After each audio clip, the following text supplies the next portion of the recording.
A ceramic mug held coffee when a VTuber's boyfriend discovered the voice wasn't real. She'd been using a voice changer for 2 years. He'd never heard her real voice. Not once. She revealed it during a fight. He didn't recognize the person he'd been dating. A plastic spoon stirred ramen at 3 a.m. when a viewer donated $50,000 to meet his favorite VTuber IRL. She was a 42-year-old married man. The viewer had believed she was a 20-year-old girl. For 3 years, a fork sat on the table during the intervention. His VTuber girlfriend had been 3 different people. Taking shifts, he'd sent them $80,000. They split it. He got nothing. These objects witnessed virtual personas collapse into devastating reality. Subscribe to Spoony and Friends, because these VTuber confessions will change how you see online personalities. Comment now. Do you watch VTubers? Would you want to know who's really behind the avatar? Here we go. Mugsy here. Rusty blue ceramic mug. And I held the coffee during the argument that revealed a 2-year relationship was built on a voice that didn't exist. My owner was Chris Palmer, 24, graphic designer. Met his girlfriend online. Her name was Mika. Or that's what she called herself. Mika was a VTuber, small streamer, 2,000 followers, cute denim avatar, sweet voice, played cozy games, ASMR streams, the whole aesthetic. Chris discovered her channel randomly, started watching, fell for the personality, the voice, the vibe, started donating, chatting. They connected, moved to Discord, voice calls, still the same sweet voice. Video calls, but she kept her camera off. I'm shy about my real face. That's why I've VTube. Chris understood, respected it. They'd been dating for 6 months before she sent a photo. Real photo, not the avatar. She was beautiful. Different from the avatar, but beautiful. Chris fell harder. They made it official. Long-distance relationship. Chris in California, Mika in Oregon. 3-hour drive. They'd visit sometimes. But Mika always insisted on specific conditions. No video calls with camera. Voice calls only. And when they met IRL, she'd wear a mask. I have severe social anxiety. Showing my face online triggered it. I'm working through it with therapy. Chris supported her, never pushed. Love was about more than appearance anyway. I was Chris's coffee mug. Morning routine. He'd make coffee in me. Video call Mika. She'd be there. Avatar on screen. Voice in his headphones. They'd talk about their days, plans, future. Normal couple stuff. Except Chris had never seen her face moving. Never heard her voice without a screen between them. 2 years into the relationship, Chris wanted to get serious. Talked about moving in together. Mika hesitated. I'm not ready. Chris asked why. You said you're in therapy. It's been 2 years. Are you making progress? Mika got defensive. They fought. First real fight. Chris said things he regretted. I've been patient. I've respected your boundaries. But I need to know if we have a future. I can't be in a relationship with someone I've never fully seen or heard. Mika went silent. Then her voice changed. Completely deeper. Different accent. Not the sweet, high-pitched voice Chris knew. This voice was normal adult. And remarkable. This is my real voice. Chris froze. What? I've been using a voice changer. For streaming and for us. I didn't know how to stop. The longer it went, the harder it got to tell you. Chris couldn't process it. Tears, thousands of hours of conversation. Every I love you, every intimate moment, every laugh, all in a fake voice. He'd fallen in love with the performance. Why? Chris asked. Because my real voice isn't cute. It's not what people want to hear. VTubers need a specific sound. And when we started dating, I was scared you'd leave if you heard the real me. Chris felt sick, not because her real voice was bad, but because she'd lied.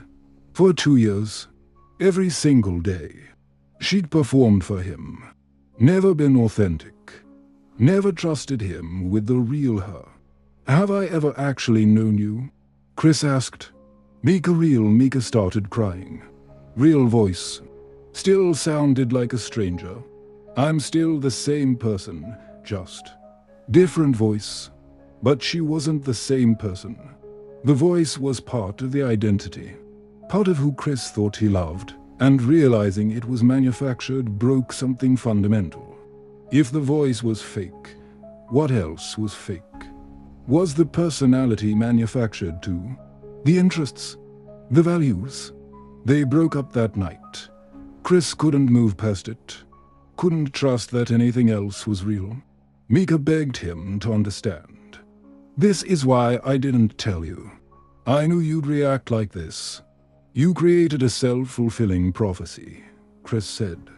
You lied because you were afraid I'd leave if I knew the truth. And now I'm leaving because you lied.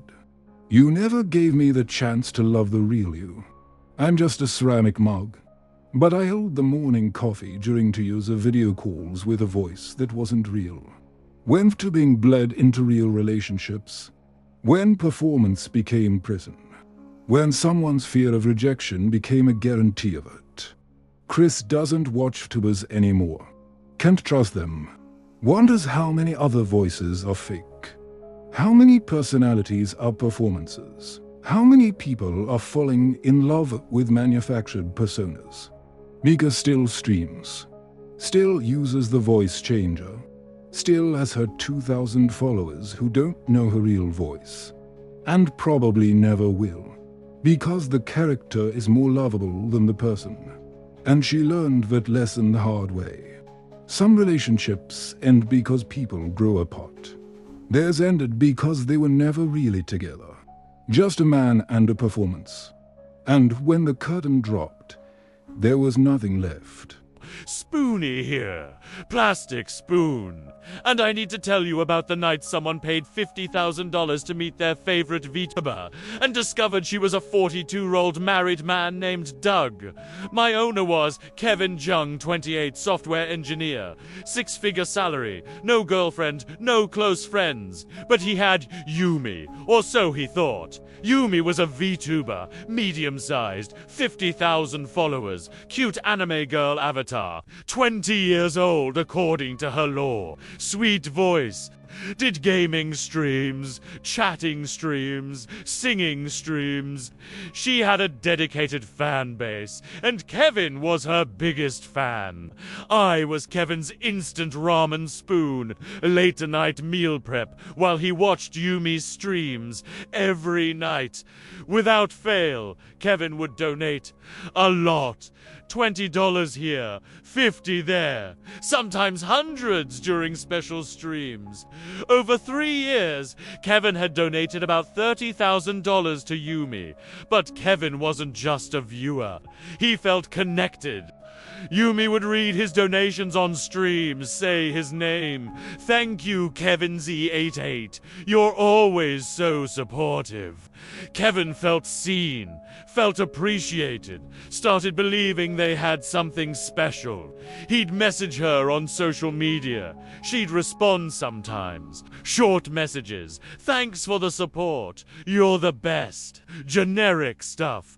But Kevin read into it. Thought maybe she felt something too. Year 3 of watching Yumi, Kevin decided to shoot his shot. Sent a message. I know this is crazy, but I've been watching you for 3 years. You've been such a positive presence in my life. I'd love to meet you IRL. If you're open to it, I'd cover all expenses. Fly you out, hotel, whatever you need. No pressure. Just, I'd really like to meet the person behind Yumi. 2 weeks of silence, then a response. That's really sweet. I don't usually do meets, but you've been such a loyal supporter. Let me think about it. Another week. Then okay, let's do it. but it would need to be worth my time. I'd have to take time off streaming. Miss donations. Travel is stressful for me. If you could cover that, I'd consider it. Kevin asked, how much? Yumi said, honestly, for a weekend meet, considering lost streaming revenue and travel stress, 50,000 would make it worthwhile. Kevin's heart sank. $50,000. That was insane. But he had the money, savings from years of living frugally. And this was you, the person who'd been there for him every night for 3 years. The voice that made him less lonely. He agreed, wired $50,000, made arrangements. Yumi would fly to his city. They'd meet at a nice hotel, have dinner, hang out. Kevin bought new clothes, got a haircut, planned the perfect weekend. This was it. He'd finally meet Yumi. The day arrived. Kevin went to the hotel lobby, waited, texted Yumi, I'm here, can't wait to meet you. Reply, be there in 5. 5 minutes passed. A man walked in, early 40s, average build, cargo shorts, band t-shirt, looked around, walked toward Kevin Z 88. Kevin looked confused. Yeah, are you Yumi's manager or something? The man laughed, not a kind laugh. Nah, man, I'm Yumi. Well, the guy behind Yumi, Doug. Nice to finally meet you. Kevin's brain shut down, couldn't process what Doug sat down. Look, I know this is a shock, but Yumi's not real, man. It's a character. I do the voice, run the streams. It's a business, and you've been a great customer. Yeah, you've donated, what, 30K over 3 years? Plus this 50 for the meat. That's $80,000. Dude, you're basically a whale. I wanted to meet you. Thank you properly. Maybe see if you'd want to invest in growing the Yumi brand further.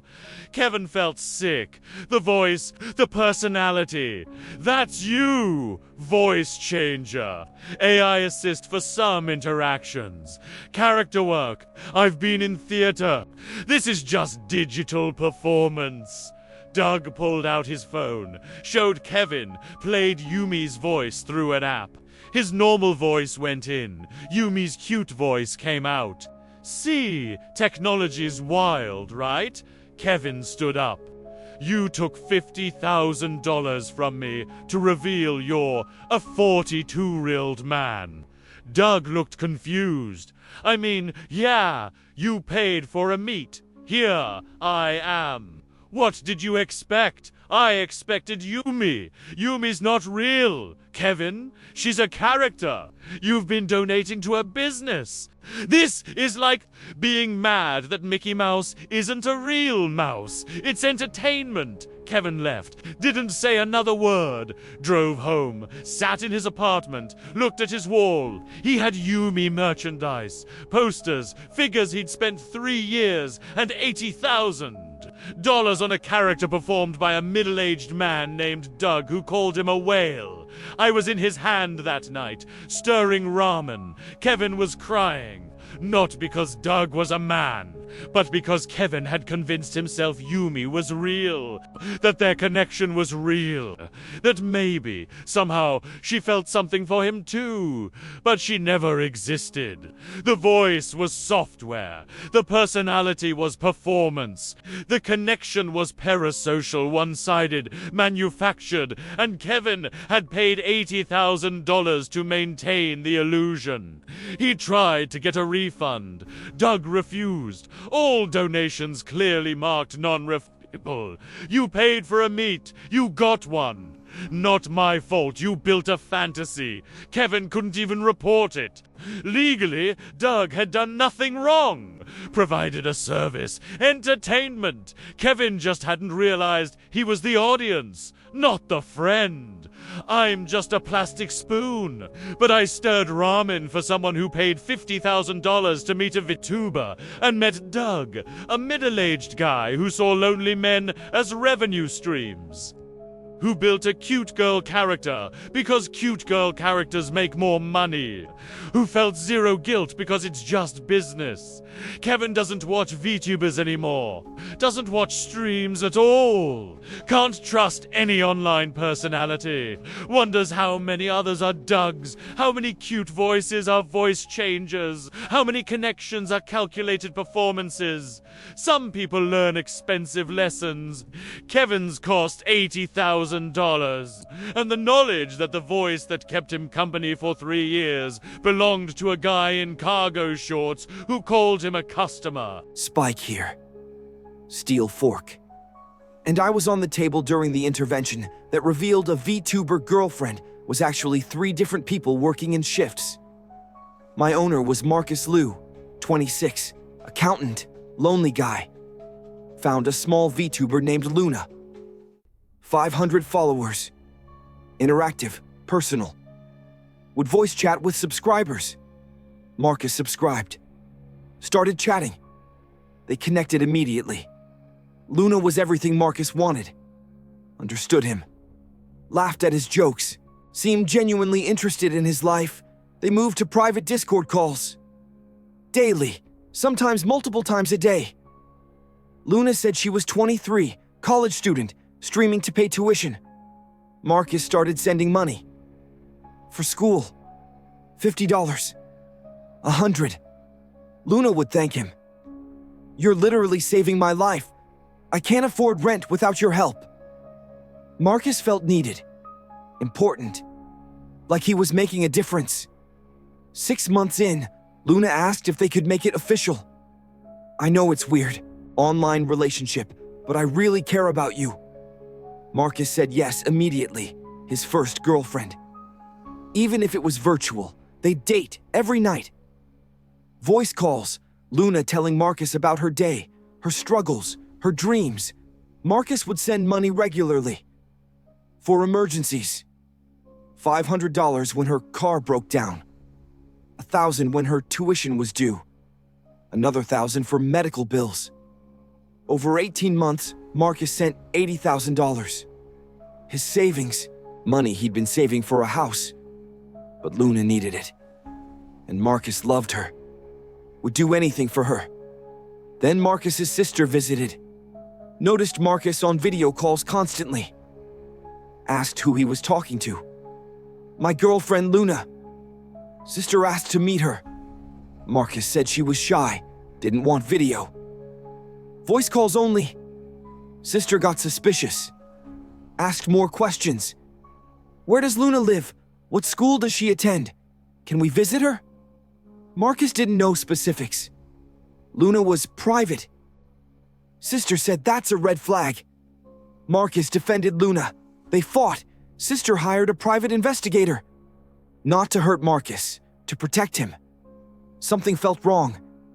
The PI did basic research. Luna's voice in the calls. Ran voice analysis. Found something weird. The voice patterns were inconsistent. Speech patterns changed. Sometimes Luna sounded younger. Sometimes older. Different accents would slip through. The PI dug deeper. Traced Luna's payment information through the donation platforms. Found 3 PayPal accounts, all linked to the same Luna persona. But different names, different locations. Sister organized an intervention. Marcus's friends, his parents, showed him the evidence. Luna wasn't one person, she was 3. Running shifts, morning Luna, afternoon Luna, night Luna. All pretending to be the same person. Splitting the money Marcus sent. Marcus didn't believe it.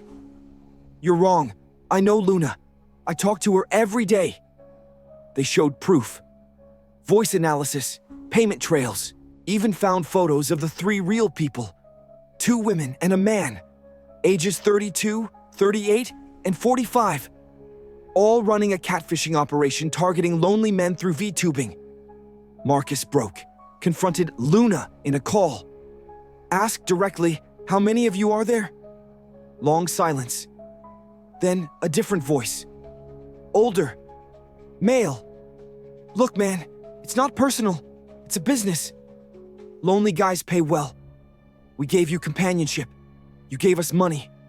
Fair trade. You lied to me. You said you loved me. You wanted to hear that.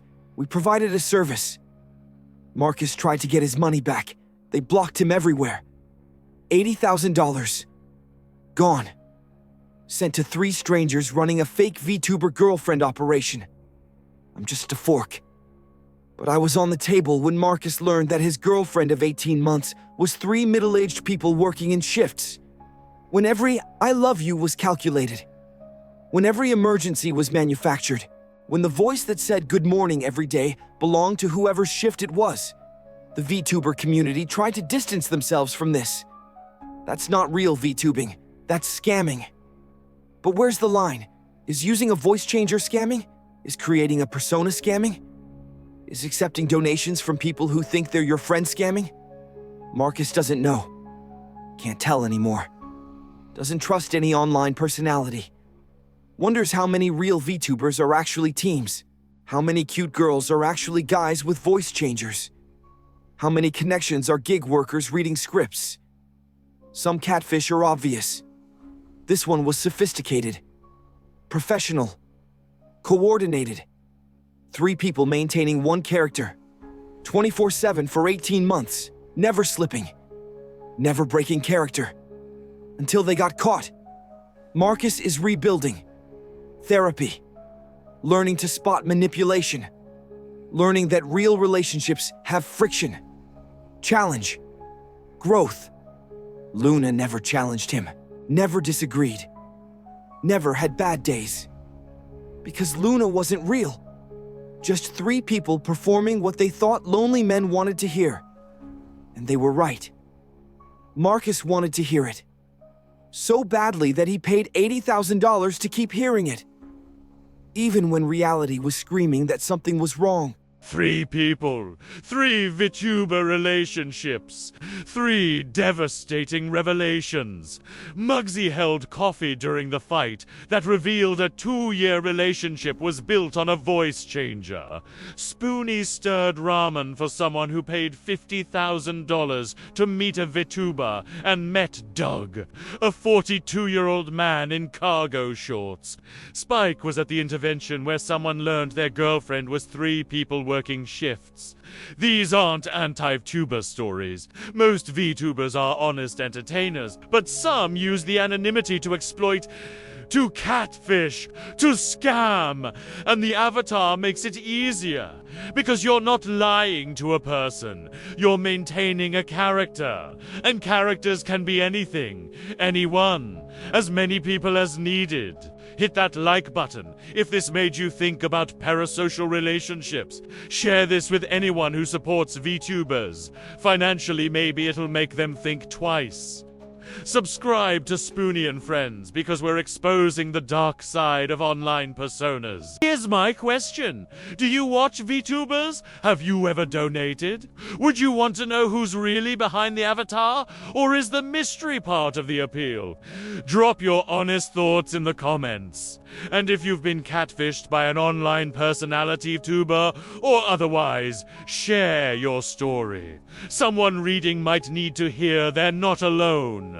Online safety resources, how to spot catfishing, and parasocial relationship guides are in the description. If you're sending significant money to online personalities, ask yourself, would I do this if I knew their real identity?